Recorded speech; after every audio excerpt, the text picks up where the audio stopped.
Selamat siang. Kami sekarang Assalamualaikum. keperibet nih, keperibet. Oh, ribet Iya, aku.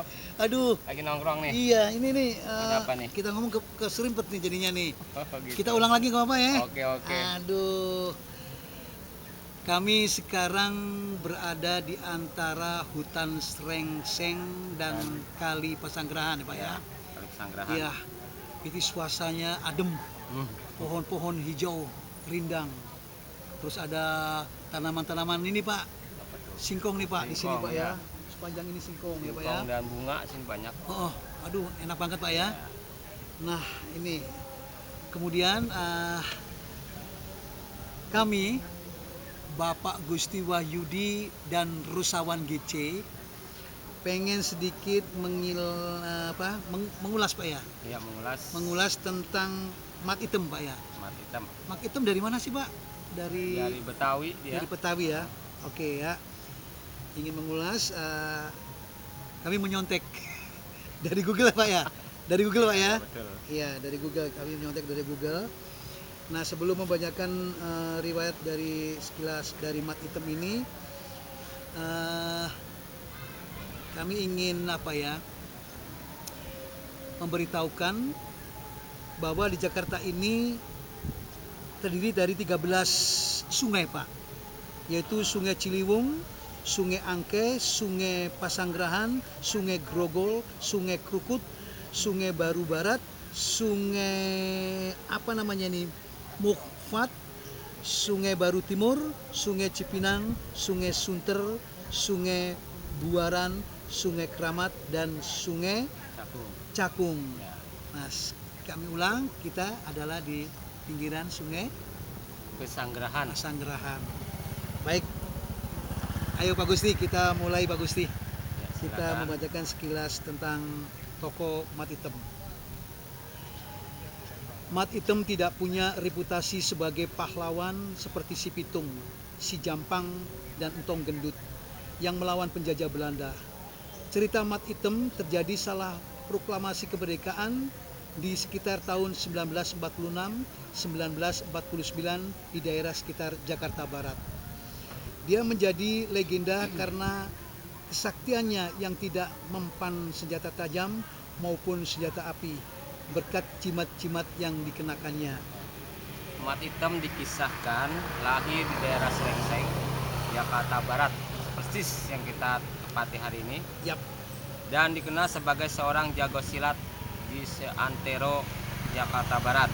Yang menjadikannya terkenal adalah kepandaiannya dalam menggunakan hal-hal yang tidak baik di sini seperti merampok, membegal, memperkosa anak gadis dan istri orang lain. bukan main Pak Gusti.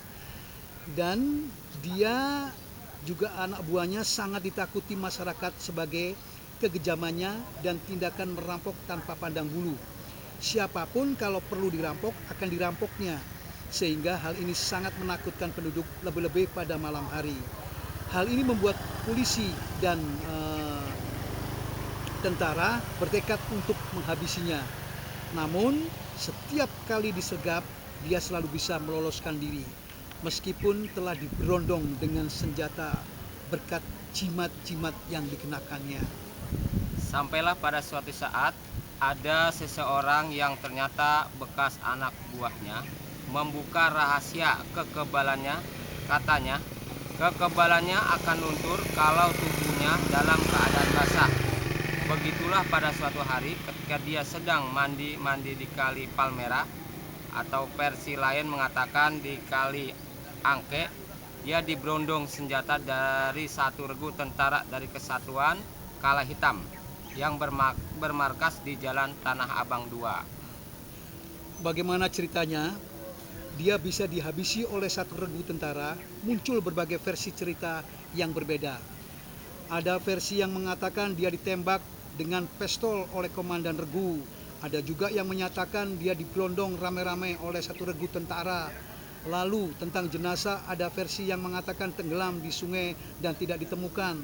Nah, kemudian juga ada versi lain yang mengatakan jenazahnya dikuburkan baik-baik oleh keluarganya Tapi ada versi lain yang mengatakan mayatnya dibawa oleh tentara ke rumah sakit dan dimakamkan dengan biaya negara. Ya, demikianlah saudara-saudaraku dalam program Semilir Pagi.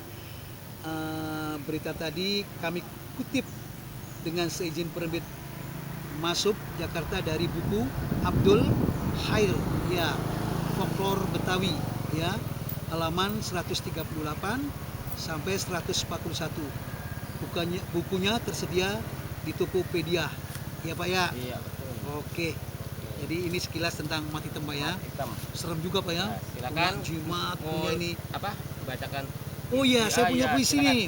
Saya punya Nah. puisi bagus nih. Saya pengen membacakan puisi ya. Bapak silakan bacakan puisi. Saya mau mesen kopi dulu. Oh iya, Ya, silakan ya. Ya. Jangan lupa saya dipesankan juga Oke, begitu. oke. Jadi dua dong ya. Iya, oke. Oke. Ya. Saudara-saudaraku, program Semilir Pagi, saya ingin membacakan karya saya, Dunia Penyair oleh Rusawan GC. Mukanya mengarah angkasa, panjang dalam membaca, awan ke halilintar, angin ke hujan, bulan ke bintang. Wajahnya mengarah daratan, panjang dalam membaca, gunung ke lembah, rimba ke samudra, dusun ke kota. Dicerapnya dalam permainan jiwa, diterbitkan dalam kata-kata, dalam percakapan indah bermakna, pemberian yang maha pencipta untuk dipancarkan di perjalanan ruang dunia. Demikian, terima kasih dari program Semilir Pagi. Assalamualaikum warahmatullahi wabarakatuh.